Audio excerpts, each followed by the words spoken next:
What is going on, y'all? It's your boy VeLL, and we are back with another Mobile Legends video. Now, a lot of you all have wanted me to get back to dropping the content that you all want, the quality content, and basically talking about some of the things that's going on in the community. So we're going to be going over this brick wall strategy that was able to take MobaZane to become one of the top global players in the world. Now, you all know, if you watch my streams, I don't really care about top globals and stuff like that. None of that means much to me because, as you see when I'm streaming, like, it doesn't stop me from being able to compete with them and stuff like that. So I just think that it's a random number on the screen. When it comes down to facing players, the skill, you have to show your skills. You can't just show win rate. You can't just show any of that stuff. None of that stuff really matters when it comes down to the actual skills of a person. But we're going to be breaking down why BTK is so successful and why Zane is actually one of the best players in the community right now. So that's what we're going to be going over. But first off, we're going to start by looking at this team comp. As you can see, they're going against AE down here. Now, obviously, Zane has the better team here. They have the better hero selection.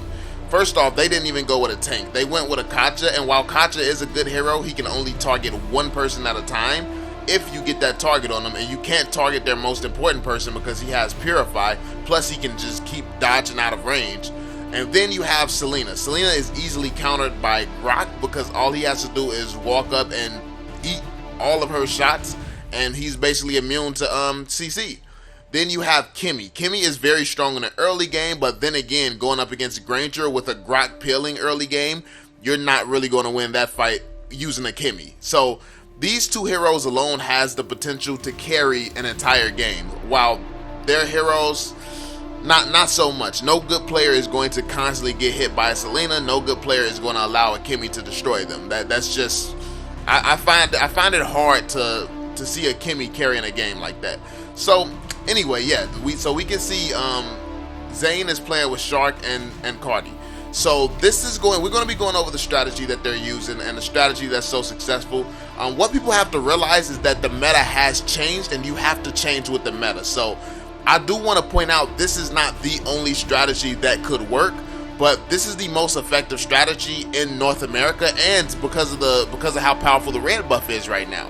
Like, one thing that I'm confused about is why more people don't use this strategy, because it's really dominant because the red buff is so powerful. Abuse the fact that you have a good marksman player.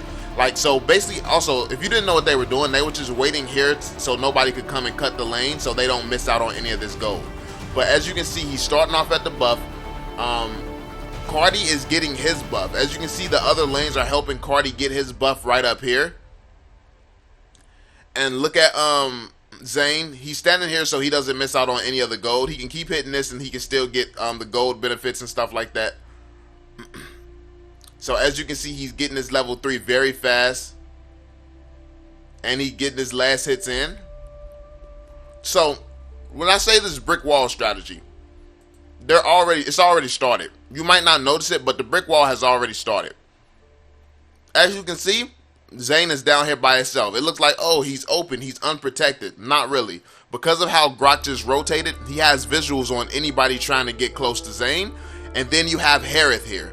So Harith is dominating the mid lane. Harith is going to dominate the mid lane. Harith is going to have vision right here. So nobody can get on these back lines. And also, it's pretty stupid with a tower here to try to get on these back lines anyway.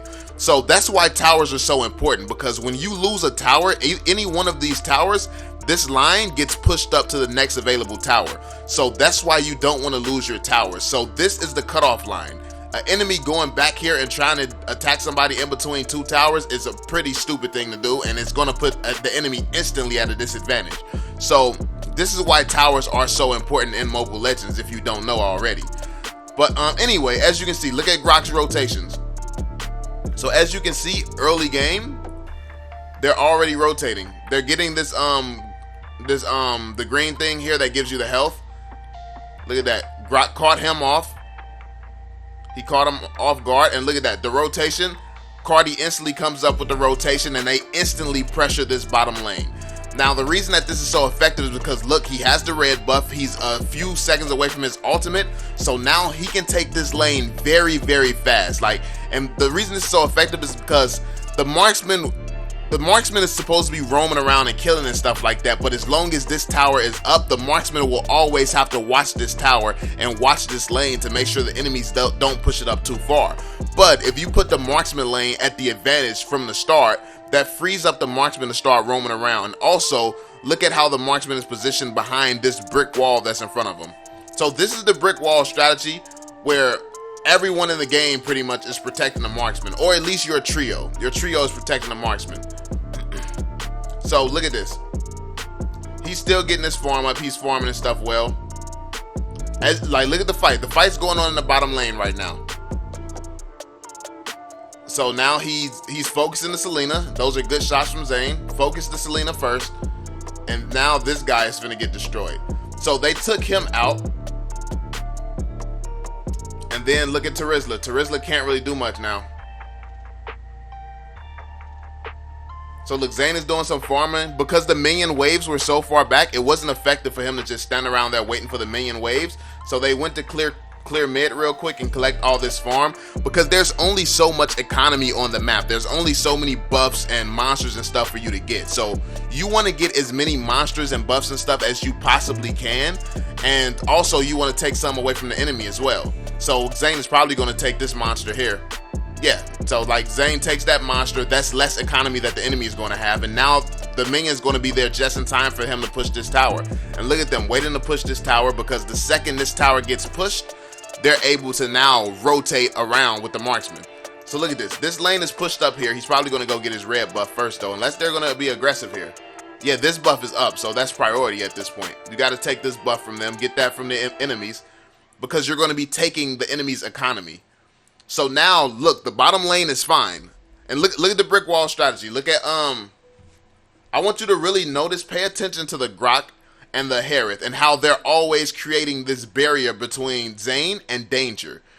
This is very effective. Two people roaming with the marksman, especially two people with this type of sustainability, getting vision, going through bushes and stuff like that, that allows the marksman to have a safe place to rotate. So the marksman don't walk through a random bush and just get attacked by multiple people. If anyone else walks through a bush and gets attacked by multiple people, that's better than the marksman getting attacked by multiple people, because in this current meta, the marksman is the hero most likely to be able to take out everyone on the enemy team. So as long as your marksman is up and doing well, you have a chance at winning. You have a very high chance of winning. So Selena got a good stun off, but because everyone was there, she couldn't really finish the job. And look at how the bottom lane is just there staggered. So Zane doesn't have to worry about that lane because they pushed it up. And it's the same for the enemies. The enemies did the exact same thing this game actually. And that's because they're going against AE. So AE probably already knows how these guys play. So they're doing the same thing, which is smart. But I think it's just gonna, like, when it comes down to the hero selection, that like even if you do the exact same strategy with that hero selection, it's not gonna be as effective.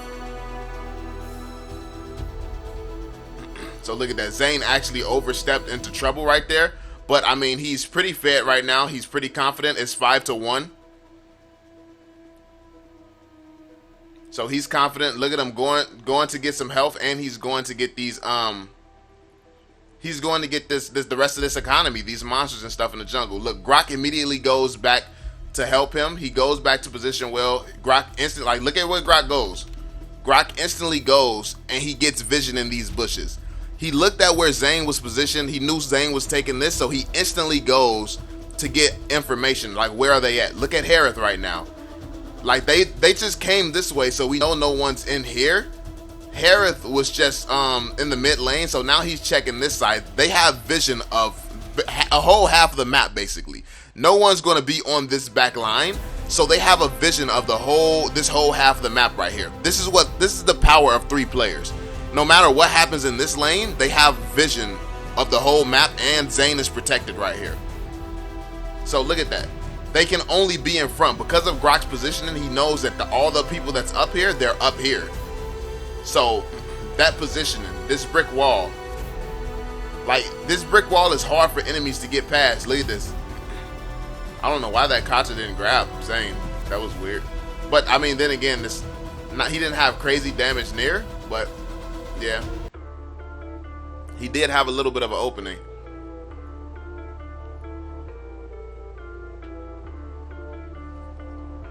And look at how they pushed up that bottom tower. Zane pushed up that bottom tower even more and then rotated back mid.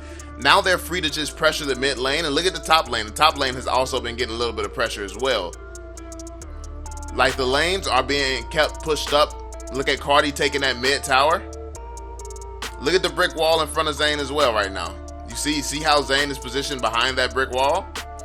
Grok went down first, then Cardi instantly comes up and he continues the brick wall. He instantly comes up and gets right back in front of Zane. So it's just like, it's as simple as protecting the marksman. Just protect the marksman and it's pretty much free, especially when your marksman is one of the best marksman players in the world. And look, notice how Cardi took this tower. Zane started off taking this tower very early on in the game. Cardi just took this tower. So now this pushed up the lines in favor of the blue side, because now when they go right up here, they can go towards this buff, and technically that's no longer overextended. Like, well, the buff is kind of overextended still, but they're the lines, enemy lines at this point is pushed backwards. The enemies can't safely walk up here no more because they have less vision because this tower is gone. So as you can see, Cardi is now pushing up this lane to try to fully get this enemy line to push back to that the second tier. So that's basically what you want to do. You want to constantly push the enemy's lines back more and more and more, all the way until you get to this last point. And when you're playing the game through the marksman like they're doing right now, that's really it's really an easy thing to do. The marksman does so much damage, especially Granger. But if you watch more of Zane's gameplay, you'll notice that they do this strategy the majority of the time that they play. And it's because it's the only thing that makes sense. You have a red buff that makes marksman this strong. Honestly, if you're a team not utilizing this, it's kind of stupid, to be honest. And this is why he's been able to rise up to become top global so easily. You have to change with the meta. So if you're a mid laner who still rotates top lane and tries to gank top lane early on instead of focusing bottom, then you're probably not that good of a mid laner. And I see a lot of top global mid laners still do this. But the fact of the matter is, the game should be played now through the marksman, because the marksman is the strongest role and it's the easiest role to carry. So the meta has just changed at this point. Now, once you play at pro level, like, I know so many people watch pros and see pros doing different rotations and different ganks and stuff like that. What you have to understand about pro players is that you're not going to play the game like a pro would. Most of the time, pro players are countering who they're going against, their enemies. They're not playing this game based on the heroes, based on the buffs and stuff like that. Well, I mean, obviously that's important, but they're playing based on the strategies that they know the person they're going against is going to use. So if it's Evos, they know what RRQ is going to do and how they play, what's their strongest heroes, what these guys are good at. So it's a completely different game. If you're Evos and you know the most dangerous person on the enemy's team is in the top lane or something, you're going to gank that top laner because they're going to be the most dangerous for you. Now, that was a good kill from Zane. He waited out that buff. He took out the Selena. But yeah, look at Bexia trying to get some vision, but I mean, it's no point at this point right now. Honestly, they done pushed up the towers way too much. And look at the brick wall still in front of Zane. At all times, you'll notice this brick wall, this impenetrable brick wall is just always there protecting Zane. There's no way you can get to him. Like, look at the damage he's doing. Oh, he kind of stuck right now. Look at this. The brick wall came up with him. He got stuck right there in the hole. The little brick wall came with him. And now once he made it out, everybody bags up and goes back to roaming with Zane. So this is why this strategy is so effective. You have to play this game based around the heroes and the meta if you're not a pro player. Like, when you're watching pro players, you see somebody like people start seeing Nana and Jawhead get used at pro level, which I've told people for the longest that Nana was very, very effective and nobody understood it until they start seeing pros doing it. Then everybody started thinking different, like, oh, maybe it is effective. Bro, I've been the one talking about Nana for the longest, and everyone pretty much knows this. But now people are starting to see how effective Nana can be because pros are using it. But the thing is, if you're not a pro, then you're probably using Nana in a not the best situation. It might be a hindrance to your team in certain situations and stuff like that, because the random enemies, random people you're playing with, the randoms, they're not going to know how to play with a Nana. Like, Nana does not really peel, Nana does setups. So you have to have a team that understands they need to put themselves in positions for setups, more so than just having an extra tank to peel. It's easy to run behind 2 tanks. Now they're just trolling at this point. But it's super easy to run behind 2 tanks. It's very much harder. It's very, very much harder to play around a Nana and play around those setups. You, like with Nana, you have to set up for ganks. Put your second ability in bushes so you catch people off guard and stuff like that. Like, so you have to have more of a setup play style. That's one of the things that my team struggled with around my Nana pick. My team would still play the exact same way that they would play if they had 2 tanks when they're playing with a Nana player on the team. And it's like, you have to adapt. You have to read each situation and play differently.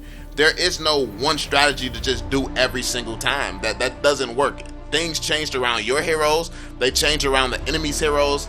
And they change. The game changes so much. But players don't tend to change in this community. And I think that that's one of the weaknesses a lot of teams have, and a reason that a lot of people struggle in this game. So you have to be willing to adapt. You have to notice the change and change with it.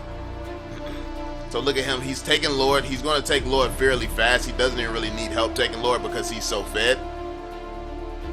And it's not really much anybody could do. If they try to come and stop him, they're going to end up dying. So honestly, I don't know why this team is just roaming around even contesting this. Like, AE shouldn't have even been here. They shouldn't have been there. They should have been protecting that lane down there. Like, they should have been in defense mode. They can't step too far out of the base at this point, because look at I was telling you all about the vision. Like, look at where their towers are. This is all enemy territory now. If you're on the red team, that's enemy territory. Zane's team controls this territory now. That's why you can't lose these towers. The more towers you lose, the less territory you actually control, the less safe zones that you actually have. So, yeah, look at this. That now he's just chasing kills at this point. They just going for kills now. But yeah, so as you see the brick wall strategy in full effect here. We're gonna briefly go through the next game so we can see what's going on. Let's look at the team comp that gets chosen, and yeah. So now they're going with the double tank comp. It looks like. Let me see. Who's on that Lolita?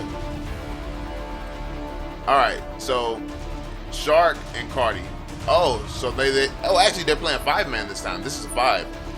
So now they're going to play a 5-man. So this is going to be interesting. Now we can see the brick wall strategy in full effect. Because when you're playing trio, obviously you can't get the full effect playing trio. But now you're going to be able to see how it should be. Wanwan's level 3 already. Hold on. Skip past it. So as you can see, they just came back from up. Like, they always start in these bushes to watch this cutoff. You don't want X-Borg to come and take the minions right here, because then you lose all of this gold if he takes it from back here, because the minions instantly walk into the tower. So that's why you make sure no one's trying to come and cut the lane.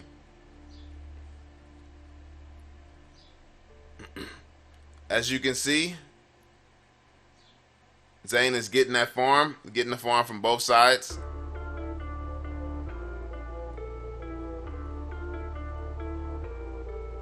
Look at that. They're going to take that shield off him, I'm sure. Oh, Zane's trying to get to level 4 first. Trying to get to level 4 before having any aggression. More than likely he's going to go. Yeah, they're going to gank this guy. It's about time for that. It's about time for that gank on him. Look at that. Team rotates. Shark just I don't know what Shark's doing right now. Shark just walked right in and just was eating tower shots for no clear reason. So he just hit his level 4. Now they're going to pressure this bottom lane. Look at that. First blood. They got the first blood. Look at them saving that for Zane. They're giving Zane all the gold down there, so Zane gets fed the fastest. Like, they literally play this game through Zane. They play through Zane. And a lot of people think that it's for ego reasons. It's just really like I said, it's really the only logical thing. It's the logical thing to do because of how strong Marksmen are in this meta. So many teams aren't abusing Marksman. But now look at the pressure. Look at how much pressure they're putting in the top lane. Zane is pretty decently farmed. He got his ultimate and stuff. So this is a fight they can rotate and help with. And they have a 5-man right now. So this is a fight that they can win because of the team comp. They're taking this fight. So, and this is, but notice how when they're playing in trio, they don't risk going all the way to the top lane and leaving the bottom lane because you don't know what the randoms are going to do and how the randoms are going to perform. When they're playing with their 5-man, they know that they can win these fights. It's 5 of them. It's 5 of them, so they know that they can win these fights that they take. So you have to adapt and play differently. One of the things that I heard Zane say when I watched him that I actually liked hearing from him is that in certain situations he was like, no, I'm not going to take that fight. I'm not going to go and rotate to that fight because it's not really much to fight for right now. We're like, and that's what I tell people all the time. Like, people just fight for no apparent reason. When you fight in Mobile Legends, you're supposed to be fighting for economy. There's only so much economy, there's only so many objectives, and that's what you fight for in Mobile Legends. Most of the time when people are fighting, they're usually just ego fighting. Oh, so I see somebody here, let me kill him. That's an easy kill, that's a free kill. That's really a stupid mindset to have, unless you're just really fed. At the point where you're really fed, you can do that. But if you're just fighting for no reason, like, you fight for economy.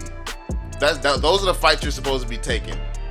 Look at the enemy. Like, the enemy is pushed up aggressive, forcing a fight right now, and for what? Because now all they're going to do is give up this mid lane tower. Like, look at this. Now the mid lane, they can pressure the mid lane freely. Look at this. So because the enemy's overextended and tried to force a fight against Zane, they were able to get the kills and then take that mid tower. That's what happens when you force fights that make no sense. But also, I'm pretty sure the enemies are using that Kimmy pick again as well. And Kimmy, I mean, she's really only good for early game. To keep it 100, Kimmy is really only good for early game. So if you're not really dominating early game, you're probably not going to dominate late game. And that's honestly one of the biggest problems with the Kimmy pick, in my opinion.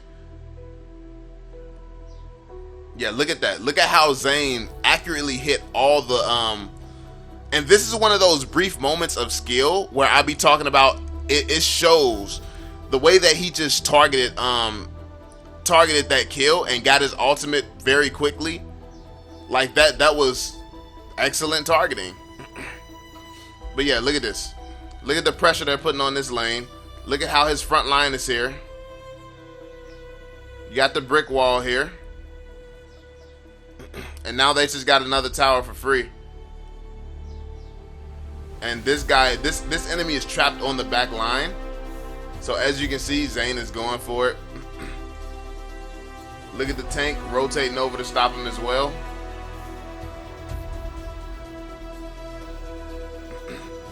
Grok turned away once he saw Zane was there. Yeah, so like it's pretty obvious to see where this is going now. They've been dominating every lane, and then you did see a difference in play. But one thing you're going to notice is this brick wall that's always there. They're always protected. When they push up the towers, that changes the safe zone. So they have all this territory right now. They have all this territory pushed up. The only area that's not really safe is this mid right here, because this tower's still here. But that's going to be the next change, and then the enemies are going to, or then Zane's team is going to be pushed up here a lot more, because this is now the new safe area for them. They control this whole part of the map. So yeah, it's very important to pay attention to all of these things, man. All these little details. It'll really help you improve in the game if you do notice this. And more top teams need to start realizing stuff like this. Obviously, when you're watching pro players, it's going to be a little different watching pro players. This same strategy, who knows if this would work against pro players? Maybe it will, maybe it will not. But at the same time, when you're playing random ranked, you're not supposed to be playing like a pro team. Pros are doing the things that they're doing and making the decisions they make based around the players they're going against, the players they have been going against for years. They know how these guys play, what these guys' strengths are, what these guys' weaknesses are. In random ranked, you don't know any of that. Play around the heroes, play around the meta. The meta is the Marchman, the meta is the red buff. Play your game around that. Instead of rotating to the top like most mid laners are accustomed to, rotate to the bottom. If your blue buff is getting attacked, the Marksman should come up in certain situations and help. Some situations it's avoidable. Like if you give away a hero like Lilia, even if a Marksman is there, it's not really much your team can do against a Lilia. So bans and everything are very, very important once you get to a certain level. But that's pretty much it, man. I've done a lot of explanations in this video. I've given a lot of information. Hopefully it's not too confusing. Hopefully it's understandable. And hopefully you find it helpful, man. Let me know what other type of videos you would like to see. Let me know if there's anything in particular you'd like me to go over. Drop a thumbs up if you enjoyed this. I'll do more content like this. I know a lot of you all want to see some of the games that I win against Zane. And especially the games where I beat him with Nana. A lot of people have been asking to see that one. But yeah, all that content's coming soon. Let me know what you all think in the comment section down below. Give your advice, give your tips and things like that. Drop that thumbs up, subscribe to the channel if you are new. And I'm going to catch y'all on the next one, fam. Peace out, Joe. I don't know nobody, so don't ask for no favors. Don't ask for no paper, they leave when you losing. But they coming back later, promise they coming back later. I'm up now, she wanna